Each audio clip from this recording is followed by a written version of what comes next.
Alright guys, tonight we're going to make some chicken cacciatore. Right now I've got going in the big old pot, because we got a lot of chicken here, is about 1/4 cup of olive oil, about 1/4 cup of chopped onions, a couple of bay leaves, and about a clove of garlic minced. What you're going to do is you're going to take some flour, about a cup of flour, and salt and pepper, about a couple tablespoons each. You're going to get your chicken, get it covered really well on both sides. And the recipe says that you can use thighs and legs. In my freezer I just had a variety pack. So use what you want, use what you got. That's what cooking's all about. So once you get these in the skillet, you're going to let them cook on each side for about 4 to 5 minutes on each side in the olive oil mixture.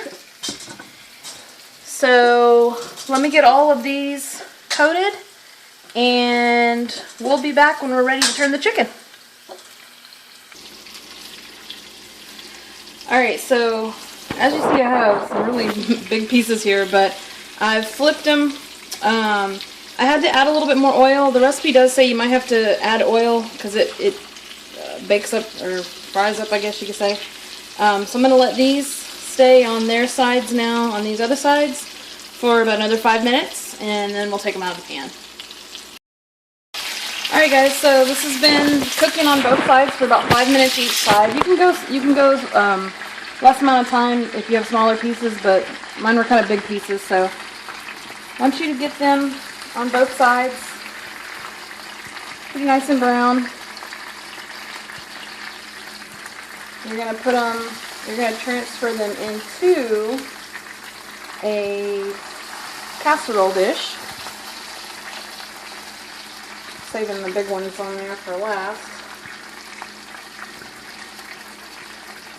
Unfortunately, this pan is really uneven, so I have to have some assistance to get this one. Oh, thing is a mammoth size. Alright. Feeling the hot grease. Alright, so I got that aside. Now what I'm going to do is I'm going to try to remove as much of the gristle, because a lot of it is burnt now. And we don't want that in our dish, so I'm just going to remove as much as I can. I still have some oil in here, which is good. I might have to add some more oil as we continue on with the dish. But the thing is you keep cooking in the same pan, so you get all of the different juices from everything. That's good enough. Alright, once you've got as much of that out as you can, you're going to put in a whole chopped zucchini, a really large zucchini. And I just bought a package of mushrooms, small package of mushrooms, sliced.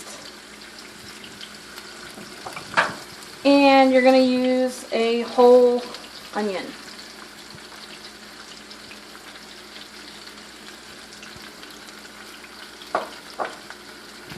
Alright, so we're going to stir this around.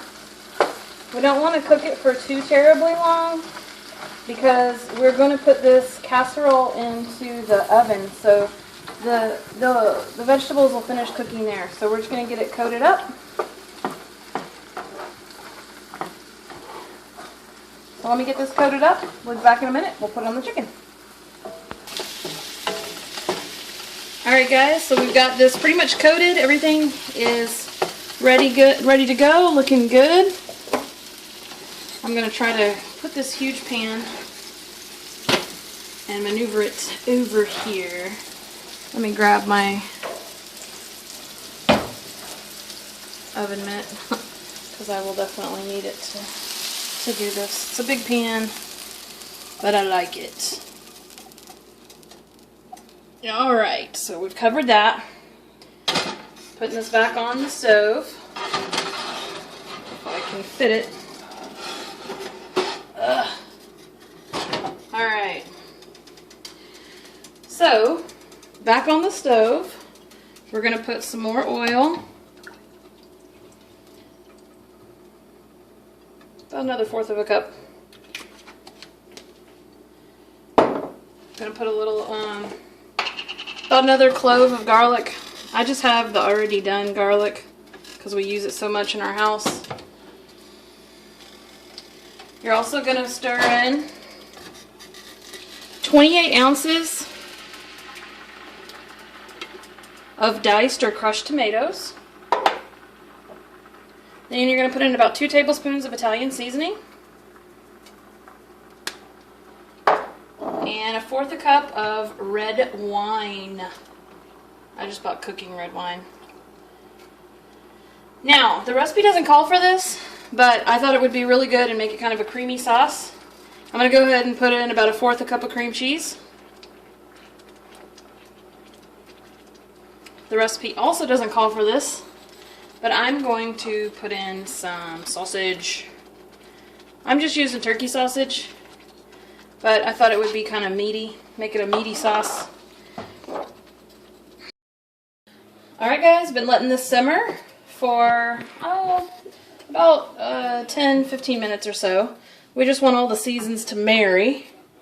That's what we say in the South, we want all the seasons to marry. So since I put that cream cheese in, you can see it's a lot creamier than it probably would have been. I really like creamy sauce. And then the sausage is just going to kind of give it a little bit of a bite to it, and a little bit extra meat to put in there. So, I don't know, it's probably sacrilegious to do or something like that, but I don't care. Alright, so once you've let this simmer for about 10 to 15 minutes, just enough so that everything can kind of marry, you're going to want to pour it directly over your chicken. So, let me go ahead and turn this off. And I'm going to try to maneuver this since it is heavy and hot at the same time. Alright, move out of my way, wooden spoon. You ain't going with the stuff. Alright. Alright, so just pour it on over. Make sure it doesn't splash you in the face.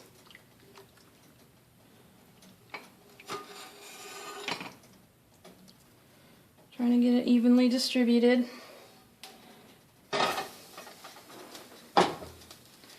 Yeah, you can come wooden spoon. So just trying to push it around. Make sure that all the chicken has some coating. What I'm going to do next is I've got my oven going at 350 degrees. And I'm going to put some aluminum foil on this, and I'm going to let it cook for about 45 minutes. I want to make sure, I might do it a little bit more since I have these bigger pieces of chicken, but if you've got smaller pieces of chicken, 45 minutes should be good. We're going to cook it for 45 minutes covered with oil, with aluminum foil, and then we will take it out and uncover it and let it cook some more. So let me get that, and we'll look at it whenever it's ready for the uncovered portion. Alright guys, I am taking this out of the oven now. Woo, looks good. Very steamy, very bubbly. So you're going to take, and all I have is grated fake Parmesan, but I would recommend getting real Parmesan and grate it, and you just want to cover the top. And that way when we put it back in the oven, it will, the cheese will begin to melt. Looks like it's going to bubble over, so I might even put a pan below. The recipe also says to put some fresh basil on the top. I don't have any, so this is what we're going to get. So now I'm going to put this back in the oven for another 15 minutes and to let it cook and finish up. Alright guys, there's the finished product. Hot and bubbly. I'm going to let it cool for a little while. And then I'm going to put it over some rice. And we're going to call that dinner. So, hopefully it's good. This is chicken cacciatore, Amanda style. Alright guys, I wanted to just take a picture real quick while I was out of the oven and just tell you it's a really pretty plate. So, gonna taste it. It smells divine. So, thanks for watching.